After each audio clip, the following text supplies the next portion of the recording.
大家好，这里是澳洲来信。今天我想聊一个很现实的问题：为什么这些年很多民营企业家宁愿把钱放在银行里，也不愿意再大规模扩张？更直接一点说，为什么他们不投资了？这件事表面看是经济下行，是市场不好，是订单少了，但如果只把原因归结为周期波动，那就看钱了。真正让企业家收手的，不是单一的一次行情，而是长期累积起来的预期变化。一句话，就是信心被一点一点磨没了。民营企业过去在中国经济里是什么位置？大家都知道，税收、就业、创新，企业数量很多领域都离不开它。它不是边角料，它就是中国经济最活跃的那层肌肉。可问题就在这里，你越重要，越应该被稳定对待。结果这些年，很多民企老板感受到的不是稳定，而是不确定。先说最早一层的转折，很多人还记得10多年前，政策口径里曾经强调过，市场在资源配置中起决定性作用。这句话当时让不少企业家很振奋，大家觉得终于要回到更接近市场经济的轨道了。可没过多久，另一种更强的信号开始不断出现，那就是做强、做优、做大国企。这两个方向并不是完全不能并存，问题在于在现实执行里，很多地方官员和金融机构只会读空气，不会读经济学。他们最怕的不是效率低，而是责任大。于是资源开始悄悄往国企集中贷款，土地、项目、牌照，很多时候不是看谁更能干，而是看谁更安全。对银行来说，给国企放贷，哪怕最后亏了，最多也能解释成体制内安排。可如果给一家民企放贷，万一出了风险，下面就会有人追问：这钱怎么批的？风控怎么做的？是不是有利益输送？一层层问下来，谁都不想担责。结果就是民营企业在资金市场上越来越像是隔着一层玻璃，看得见摸不着。再往后，供给侧结构性改革上来了，去产能、去库存、去杠杆，本来是有针对性的宏观调整，方向上不能说完全没有道理，但一旦落到一些地方，做法就变味了。同样是产能过剩，有些国企可以一边拿补贴，一边兼并重组，最后做大做强，而一些民企，尤其是钢铁、煤炭、化工这类行业里的企业，面对的却常常是简单粗暴的一刀切。什么叫一刀切？就是上面要结果，下面图省事，不管你是不是合规，不管你有没有改造，不管你是不是还有经营空间，先停再说。有的企业被断电，有的企业被关门，有的企业被要求限期搬走。老板们第一次很深地感受到，自己的财产和经营权并没有他们原先以为的那么稳。如果说这还主要是资源配置层面的变化，那么到了环保督查和各类专项整治那几年，很多企业家的心理冲击就更大了。环保当然重要，谁也不会支持污染继续放任。可问题在于，执法如果变成运动式管理，企业感受到的就不是规则，而是情绪。不少制造业老板都经历过那种场景，前一天还在正常生产，第二天就因为检查来了，先停。停产不是1天2天，可能是几周甚至更久。订单已经接了，工人已经在岗，原材料也进来了，客户还在等交货，结果突然一纸通知，生产线直接停摆。做生意最怕什么？最怕不确定。你可以接受市场波动，可以接受价格起伏，可以接受客户变少，但你不能接受今天能干，明天不能干。因为企业不是靠感觉活着的，企业靠的是合同、现金流和连续性。一旦连续性被行政力量反复打断，企业家自然会转向保守。更关键的一次是金融去杠杆。这件事表面上是防风险，实际上却把很多民企的融资氧气管先后拔掉了。中国民营经济，尤其是中小企业，很多年里本来就很难从正规大行拿到充足的低成本资金，他们靠的是银行授信之外的各种渠道，靠的是应付账款，靠的是票据，靠的是民间融资，靠的是上下游信用链。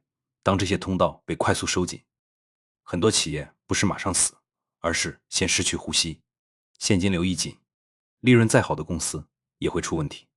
而在那个阶段，暴雷的不是一家两家，不少原本看起来还很稳的企业，突然就撑不住了。更要命的是，在这个过程中，民企对金融体系的信任也被一起打掉了。接下来，2018年前后，一篇私营经济推场论之类的文章，彻底刺激了民营企业家。他后来虽然被批评，但那种舆论冲击已经留下来了。因为企业家不会只看口头表态，他们看的是环境。你今天说民企重要，明天又让他退场，这种话一旦进入公共空间，就说明某种风向已经变了。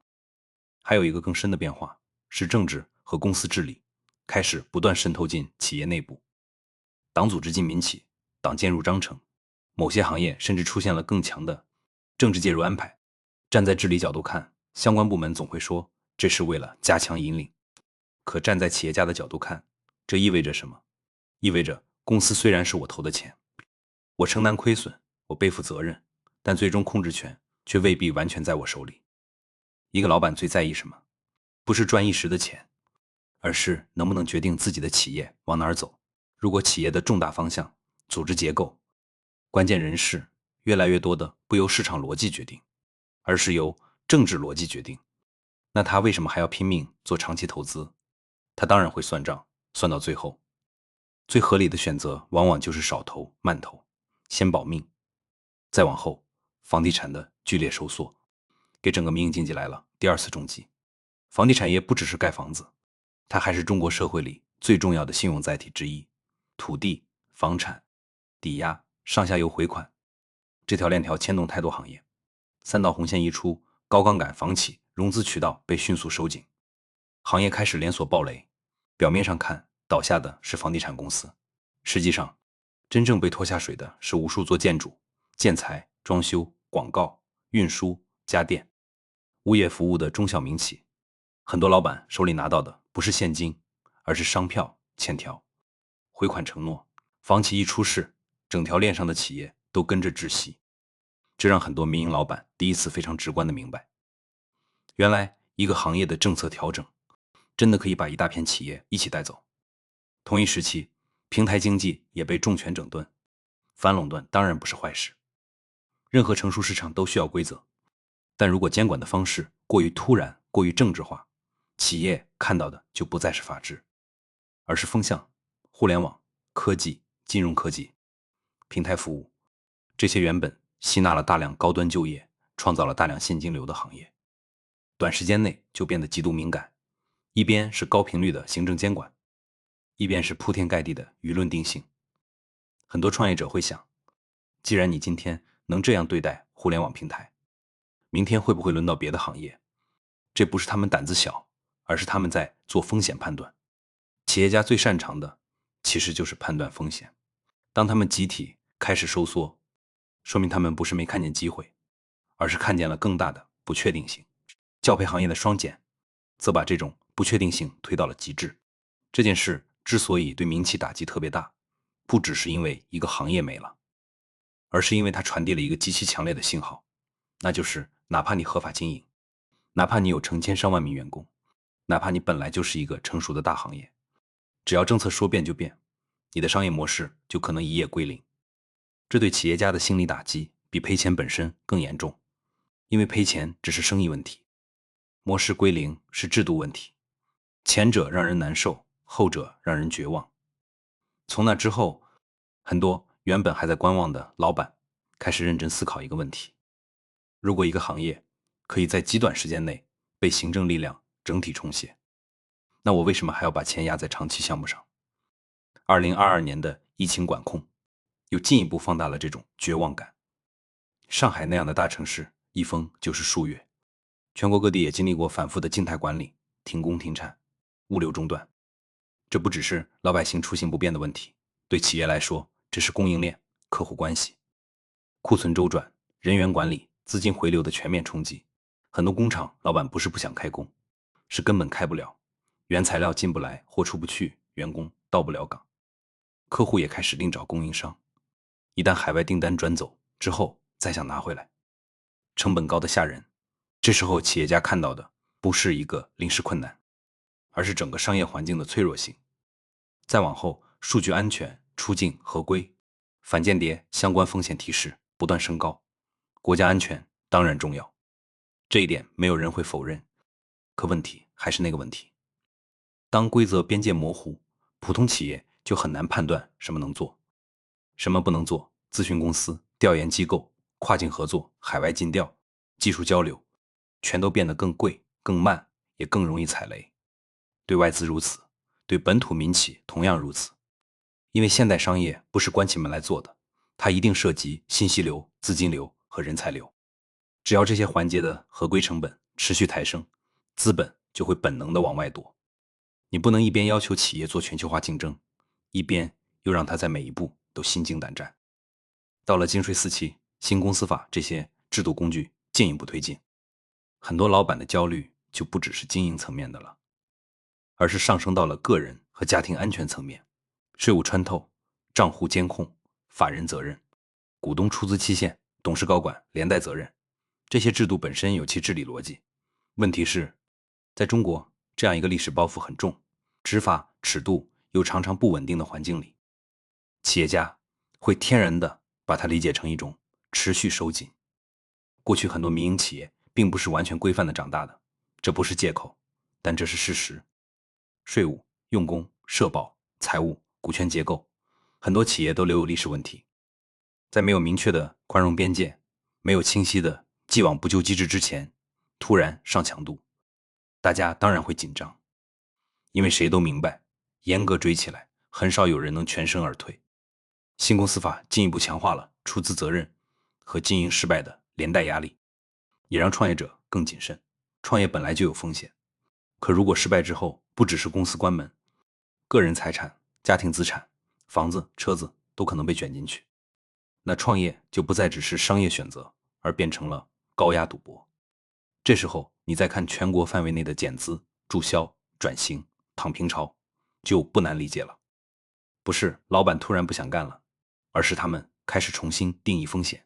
以前觉得赚多赚少是生意问题，现在觉得赚多了未必是好事，做大了反而更危险。而真正把很多人吓到后退的，是地方层面的跨区域执法和所谓的远洋捕捞。这个词很刺耳，但它之所以在民企圈子里流传，就是因为大家真的感受到了一种边界被打穿的恐惧。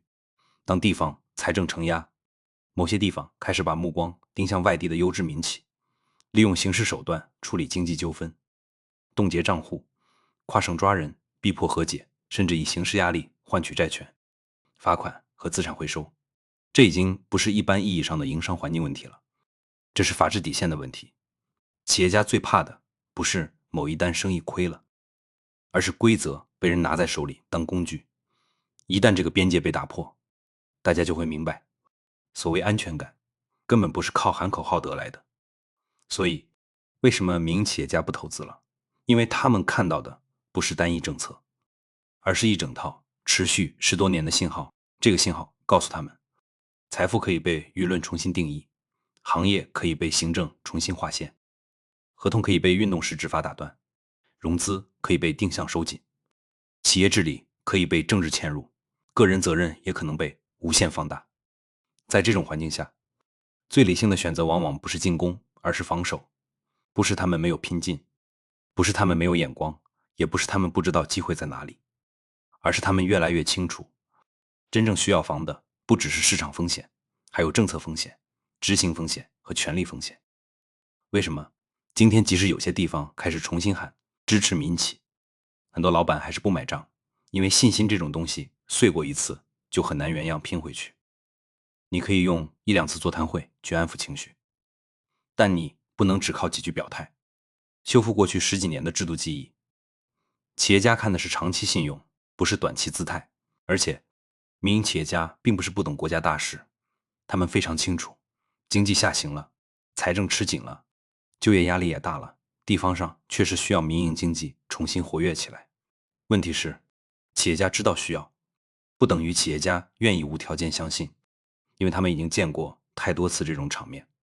前脚刚说要支持市场，后脚就开始强调安全；前脚刚说要让民企安心，后脚就来一轮新的检查、新的约谈、新的口径调整。所以他们现在的心态，其实很像一个被连续敲打过很多年的老商人，他不是听不懂好话，他是太懂好话和现实之间的距离了。一个老板最怕的不是今天赚少一点，他最怕的是自己刚刚把厂房扩出去，刚刚把人招进来，刚刚把订单签下去，结果外部环境突然一变，整个盘子被掀翻。这种事发生1次、2次、3次，人的脑子就会自动记住教训。再说的直白一点，企业家愿不愿意投钱，看的从来不是你讲话声音大不大，而是这套制度到底有没有稳定，到可以让人算3年、算5年、算10年。如果政策总是带着强烈的运动色彩，今天一套，明天一套，后天再来一次集中整治，那他就只能把自己的经营逻辑改成短周期。短周期意味着什么？意味着少上新项目，少碰重资产，少做长研发，少雇太多人，少背太多债。这不是企业家的理想状态，但这是他们眼里最安全的生存方式。很多人喜欢问，为什么不干脆赌一把？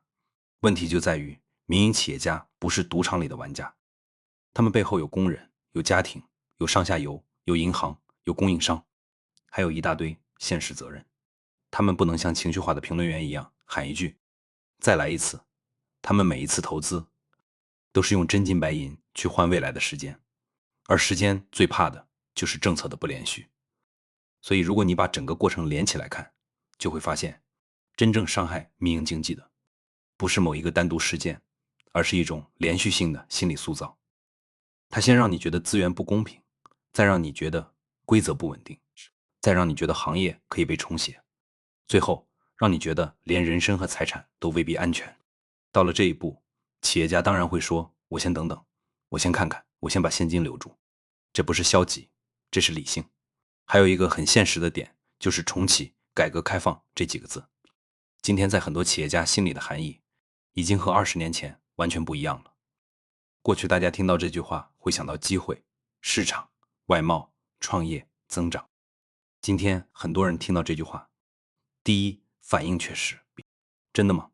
会不会又是一轮新的口头鼓励？过2年风向又变，这不是他们悲观，而是他们太熟悉这个周期了。所以重启改革开放，如果只是恢复几项表面政策，或者再开几场高规格会议，效果很有限。要让企业家重新下场，最关键的不是喊得多热闹，而是能不能让他们看到几个非常朴素的变化。第一，产权真能不能被稳定保护？第二，行政权力能不能被关进笼子里？第三，规则会不会因为不同对象而双重执行？第四，企业做大之后会不会反而更危险？如果这几个问题没有回答清楚，民营企业家就算表面上恢复一点动作，内心里也还是会留一手。他们会更愿意把钱放在短期流动性资产里，放在更安全的地方，或者干脆不动。这也是为什么今天很多人说经济需要信心，但真正的信心不是喊出来的，是做出来的。换句话说，重启改革开放不是一个宣传问题，而是一个信用修复问题。信用怎么修？不是靠再写一篇漂亮文章，也不是靠再发一个文件就行，而是要让企业家一次次看到，规则确实没有在变，执法确实没有再乱来，产权确实没有再被随意碰。只要这样的体验还没有出现，信心就不可能真正回来。而且真正意义上的改革开放，从来不只是对外开放贸易，也不只是修几条高速、建几个园区、喊几句招商口号，它更重要的是给市场参与者一个长期预期。什么叫长期预期？就是今天我做决定的时候，可以比较有把握的判断，明年、后年、5年后，大致还是这套规则。如果这种预期不存在，市场就会从投资逻辑退回到防御逻辑。企业家一旦开始防御，整个社会的活力就会跟着变弱。所以，今天很多人讨论民营企业为什么不投，其实本质上是在讨论一个更大的问题：一个社会到底是靠信任来运行，还是靠不断加码来维持？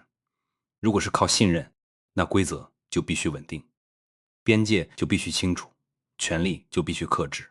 如果不是，那大家就只能不断提高自我保护等级，最后谁也不敢把钱、时间和精力长期压出去。从这个意义上说，民营企业家现在的沉默，其实比高声抱怨更能说明问题。他们不喊，不是因为没想法，他们不投，也不是因为没钱，而是他们把过去这些年的教训，已经一条一条记在账上了。在没有看到真正的制度修复之前，他们不会轻易把这些账清零。如果没有真正稳定的产权保护，没有明确边界的法治约束，没有对行政权力的硬约束，那么再漂亮的文件，含金量都有限。大家最怕的不是今天你说的不好听，而是明天你又换一种方式来收。所以我对这个问题的结论很简单：民营企业家现在不敢轻易投资，本质上不是钱没了，而是信心没了。而信心要重建，靠的不是一次动员，也不是一纸文件，而是长期稳定、可验证的制度变化。只有当企业家真正相信法律不仅是管企业的，更是管权力的，只有当他们真正相信今天的规则明天不会随便变，投资才会重新回来。否则谨慎一点，捂紧现金，少做长期承诺，继续观察，仍然会是很多老板最自然的选择。这里是澳洲来信，谢谢观看，欢迎点赞、订阅、评论，咱们下期再见。